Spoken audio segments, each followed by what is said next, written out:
This story is about obsession. It's an obsession to retain market leadership, to become a global player. An obsession to prove that Indians can win anywhere against anyone.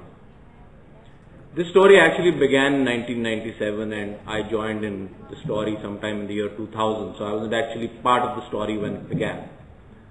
India was fast becoming a global marketplace. By 1997, all the world majors were here. You had the Fords, the GMs, the Toyotas, and everybody was in the car market, so was Mahindra. Our market share was obviously under pressure. We needed to reinvent ourselves. We had at that time 4 strategic choices. Choice 1 was to try and control the environment, and many people did actually try to do that. Many people considered trying to lobby with the government and prevent what was the inevitable, India becoming a global marketplace. Choice 2 was alliances. Maybe sell part of ourselves out, get somebody else to come in and work with us or run our company for us. Choice 3 was obviously get out of the business altogether.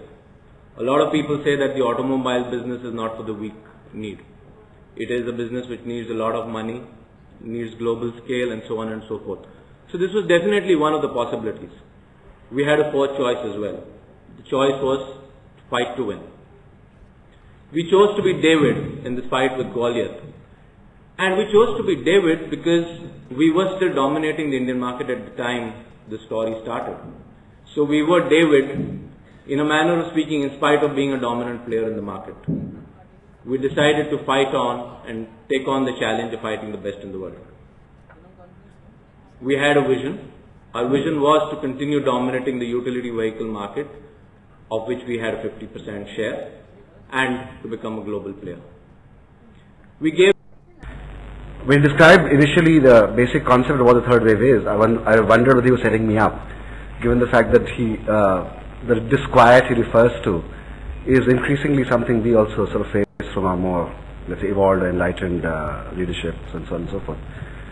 But when he sent me the literature on the subject of the third wave, as it were, I felt it was pretty consistent with the way we've looked at our brand, and we have some fairly well thought through, fairly well codified thoughts on how we look at the brand Times of India and the world at large. So I just thought I'd share with you how we look at the brand, and perhaps it might give you a more generalized insight on what's happening in branding. Just to sort of summarize at least my take on what this third wave of branding is meant to be all about. If the first wave was a wave, created by the David Ogilvy's of the world, where there were better mousetraps to be built. This is a world of product attributes, and the